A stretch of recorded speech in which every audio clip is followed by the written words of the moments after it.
Assalamualaikum warahmatullahi wabarakatuh. Di kesempatan kali ini saya akan mencoba untuk memulai perkuliahan mengenai kewirausahaan.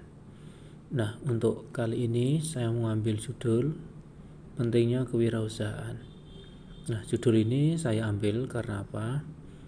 Banyak sekali di antara kita yang merasa bahwa untuk berbisnis itu kurang percaya diri.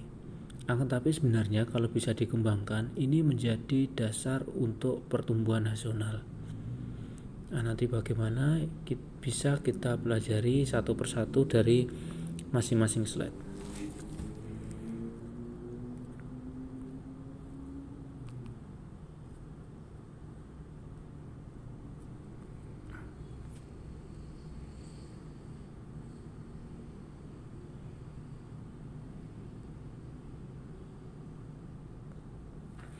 Nah, ini ya, ada beberapa istilah mengenai kewirausahaan atau biasa disebut dengan entrepreneur ya.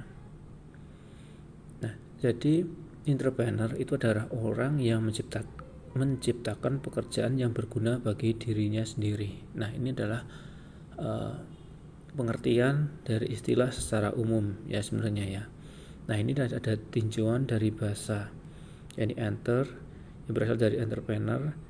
Ini bahasa Prancis ya, yang artinya suatu usaha yang berani dan penuh resiko atau sulit.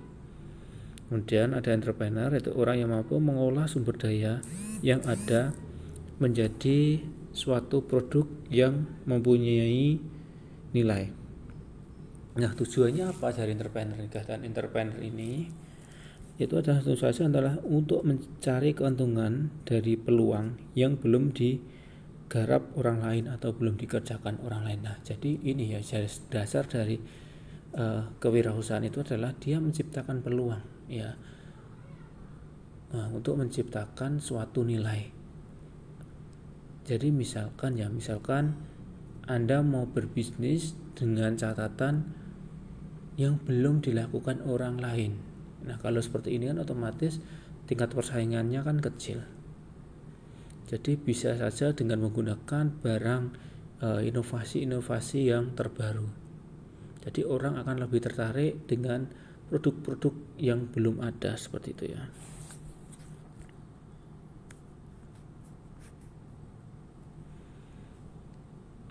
Nah, kemudian bagaimana menumbuhkan minat wirausaha. Nah, hal ini hal yang sangat penting sekali ya. Dan ini memang sangat kurang untuk sekarang ini. Karena apa? Banyak sekali lulusan-lulusan di perguruan tinggi swasta ternama, bahkan di perguruan tinggi negeri, yang akhirnya setelah lulus mereka hanya berlomba-lomba untuk mencari pekerjaan. Nah, ya hanya mencari pekerjaan. Jadi hal yang demikian ini sebenarnya sangat disayangkan. Karena apa? Mereka yang berpendidikan tinggi seharusnya bisa menciptakan pekerjaan untuk dirinya sendiri dan pekerjaan untuk orang lain. Nah, jadi banyak sekali ya orang yang belum beruntung dari kita yang tidak bisa kuliah, mungkin hanya lulusan SD, SMP, atau SMA. Nah, itu seharusnya kita tarik sebagai lulusan di perguruan tinggi. Ya, sebagai lulusan di perguruan tinggi, kan Anda sudah kuliah. Dan mereka banyak sekali yang belum kuliah. Jadi kita bisa menggait mereka untuk menjalankan perusahaan kita atau kewirausahaan kita. Nah, ini ada beberapa poin yang harus kita ketahui ya.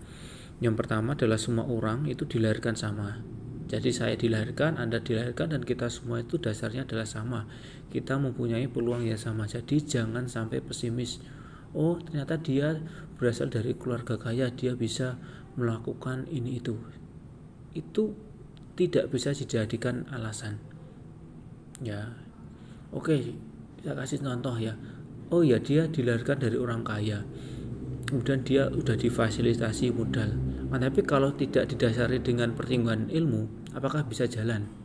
Kan tidak. Bisa saja bisnis yang akan dijalankan itu akan bangkrut kalau tidak memiliki dasar mengenai kewirausahaan. Beda kaitannya kalau kita merintis dari kecil dengan modal yang seadanya, ya sedikit demi sedikit, nah itu bisa naik ya.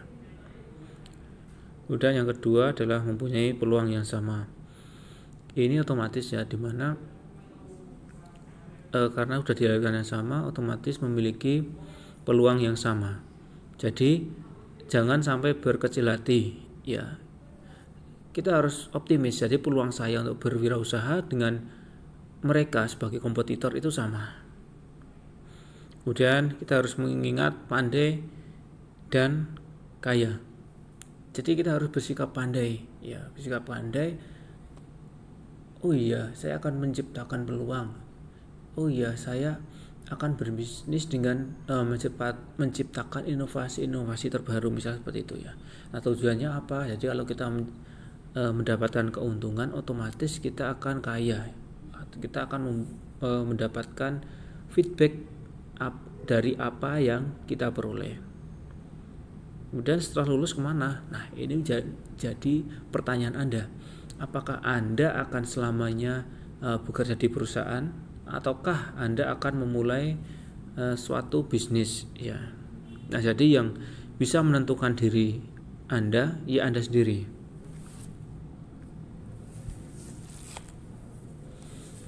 Nah, ada sebuah istilah yakni mengenai uang adalah sebuah ide. Ya, nah ini silahkan Anda renungkan sendiri ya, mengenai tulis sebuah daftar 10 hal yang bisa Anda lakukan secara legal dan formal sehingga Anda dapat membeli yang Anda inginkan tanpa meminta pada orang tua. Dan bagaimana saudara bisa mempunyai uang untuk sesuatu yang Anda inginkan. Nah, nanti silahkan ya Anda cantumkan di ringkasannya. Mengenai ini adalah tugas yang saya berikan sekarang, nanti tulis di ringkasan.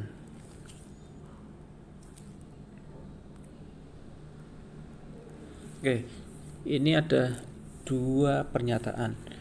Ini semakin maju suatu negara, semakin banyak orang terdidik dan banyak pula orang yang menganggur.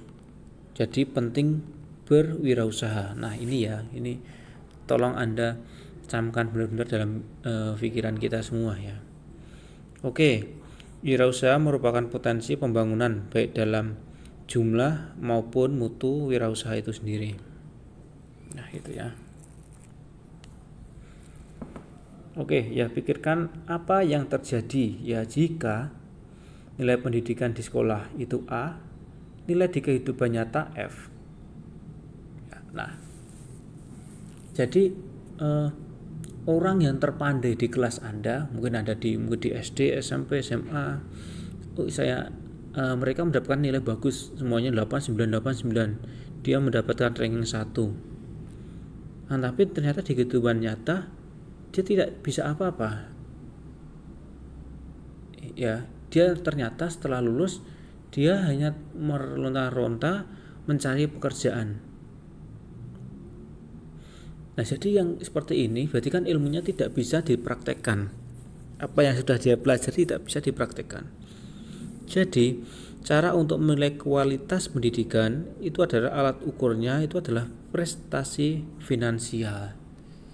Jadi, berhasil atau tidaknya seseorang ya itu diukur dengan prestasi finansial. Jadi, ini pernyataan ini adalah kita mengambil secara kasat mata atau secara logika ya, secara logika. Oh ya, ternyata dia sukses, berarti tingkat pendidikannya dia berhasil ya. Emang ini saya akui ini memang benar ya. Jadi bagaimana dia pendidikannya berhasil atau tidak itu diukur dari bagaimana dia sekarang. Oke, ini bisa saja ya, saya juga tidak menyalahkan ini, tapi kita juga harus mempertimbangkan dari aspek-aspek non finansial ya, seperti kepribadian, seperti itu ya, tingkah laku. Nah, itu juga harus kita perhatikan kalau sekarang ini ya.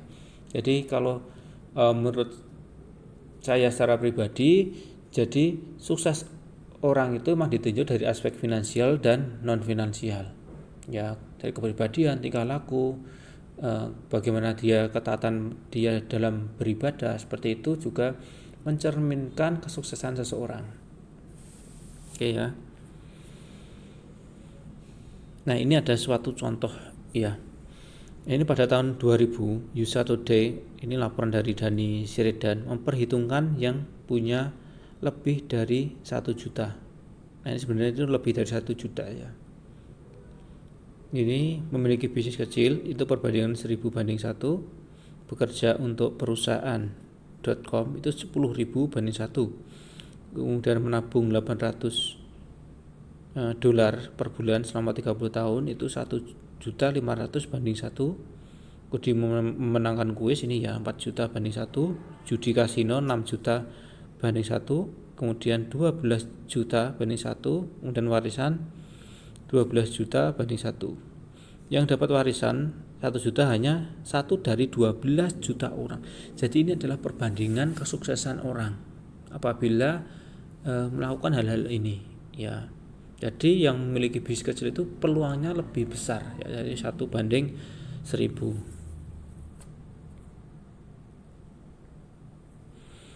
Nah, ini adalah Dharma Bakti pejuang ekonomi. Nah, ada tanggapan dari sikap negatif masyarakat. Jadi yang memiliki bisnis itu dianggap orang-orang yang tidak bisa mencari pekerjaan. Nah, yang seperti ini adalah sikap negatif yang salah sebenarnya ya. Jadi kita harus mengambil sikap. Jadi orang yang berwirausaha itu bukan negatif ya, akan tapi dia akan menumbuh kembangkan kepribadian yang solid sebenarnya ya. Jadi bisa berkembang dari satu ke waktu. Kalau kita bekerja di perusahaan, oke, kita hanya menerima gaji segitu saja, mungkin ada bonusnya juga nggak seberapa ya. Nah, tapi kalau mengenai wirausaha, kita juga akan meningkatkan traffic pendapatan kita sendiri. Jadi banyak sedikitnya tergantung kita sendiri. Nah, ini dari PBB, itu suatu negara mampu membangun apabila memiliki 2% wirausaha. Indonesia yang 250 juta itu banding 2% itu hanya 5 juta. Dalam artian apa? Dalam artian Indonesia itu masih kurang ya untuk kewirausahaannya ya. Bila di Jepang itu kunci sukses pembangunan itu jika 22% penduduk wirausaha sedang atau 20% penduduk wirausaha kecil. Nah, di Indonesia 3 juta wirausaha besar dan sedang, ini harus mencetak 30 juta wirausaha kecil. Jadi targetnya itu adalah 30 juta ya. Ya, 30 juta wirausaha.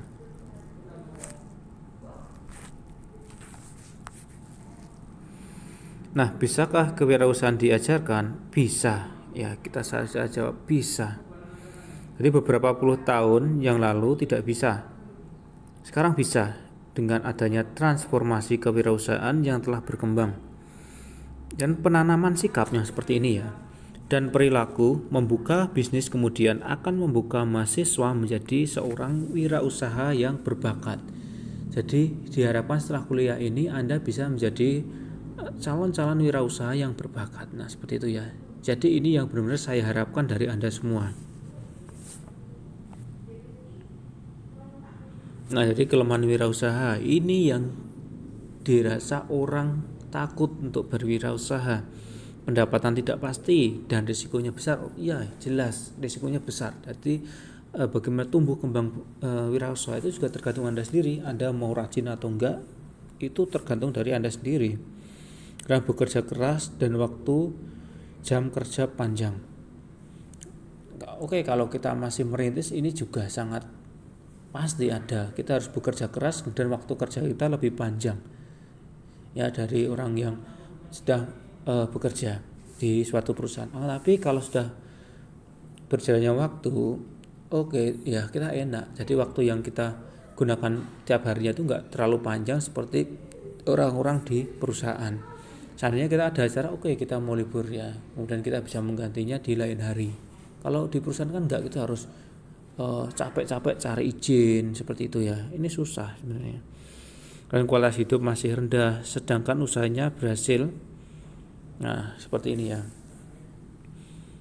Nah, jadi kualitas hidupnya itu masih rendah sampai dengan usahanya berhasil. Nah, ini yang dirasa persepsi masyarakat itu kurang di sini ya. Mereka takut sebenarnya ya, kualitas hidupnya rendah kalau berwirausaha. Nah, jadi kalau kita bisa menumbuhkan seperti ini akan trafiknya bisa naik. Dengan cara apa? Dengan cara kita selalu belajar ilmu-ilmu kewirausahaan. Ya, kemudian Anda mencari tahu peluang apa yang bisa Anda jalankan. Nah, peluang tersebut yang bisa mengerti itu diri Anda sendiri. Namun di daerah Anda itu ada peluang apa, kemudian Anda bisa nggak mengembangkan itu. Nah, coba Anda pikirkan dari sekarang. Dan tanggung jawab sangat berat, banyak keputusan yang harus dibuat walau kurang menguasai persoalan. Nah, seperti ini ya.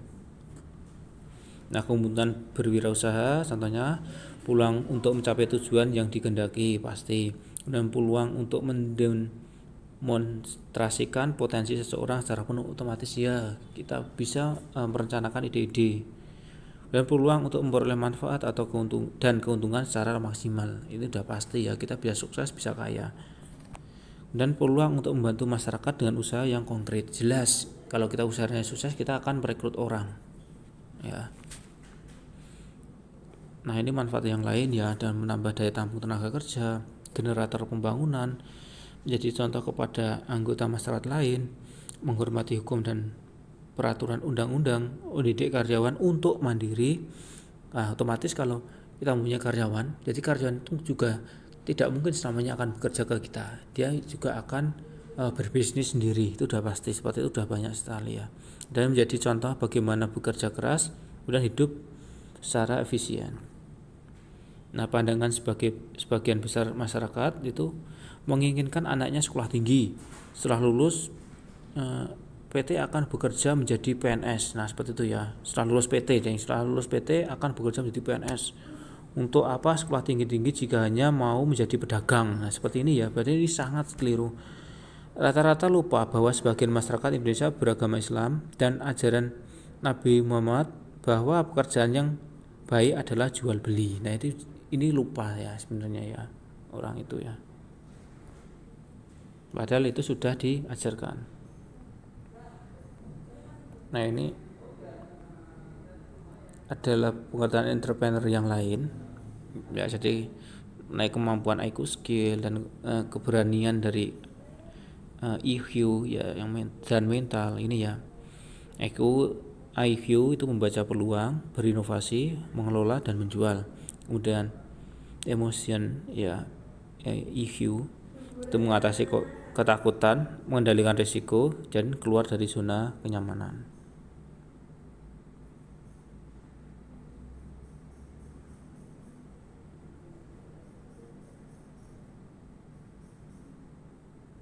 Nah, silakan Anda renungkan sendiri ya, ini ya. Mengenai beberapa poin ini memang harus Anda cari sendiri ya. Nah, ini adalah contoh-contoh bagaimana Anda memulai wirausaha dengan dasar-dasar ini. Misal dengan keteguhan hati atau motivasi diri. Ini persistence, ulet atau pantang menyerah, determinasi, teguh dalam keyakinannya, kekuatan akan pikiran ya, power of mind, bahwa Anda juga bisa. Dalam mencari kreativitas itu adalah mencari peluang atau experience. Menurut Edison itu ada 3 pokok utama, yaitu kenali diri Anda sendiri, percaya diri, dan menjual. Nah, ini adalah pengertian yang lain, ini saya saya skip aja. Jadi ini sudah sangat pokok sekali yang harus Anda kuasai. Nah, ini ya, jadi bagaimana menjadi wirausaha sukses. Nah, ini ada beberapa hal, jadi kemauan bekerja keras, mencapai tujuan dengan menggunakan orang lain, dengan bekerja, penampilan yang baik, keyakinan diri, membuat keputusan, pendidikan, dorongan ambisi, dan pintar berkomunikasi, seperti itu ya. Jadi ini yang bisa merenungkan Anda sendiri ya, mau sukses atau enggak itu di sini. Coba pikirkan dari beberapa hal ini. Nah, ini ada cash flow kuadran ini ya. Ada employee, self-employed, business owner, investor. Nah, Anda renungkan ini. Bagaimana memperoleh penghasilan? Anda akan berada pada posisi yang mana? Di employee kah? Business owner kah? Self-employed ataukah di investor?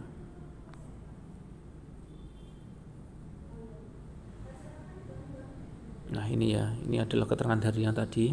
Saya skip aja. Kalau yang employee tadi, ya ini tadi kan ESBI ya, ESBI. Kalau itu mempunyai pekerjaan dan bekerja untuk orang lain.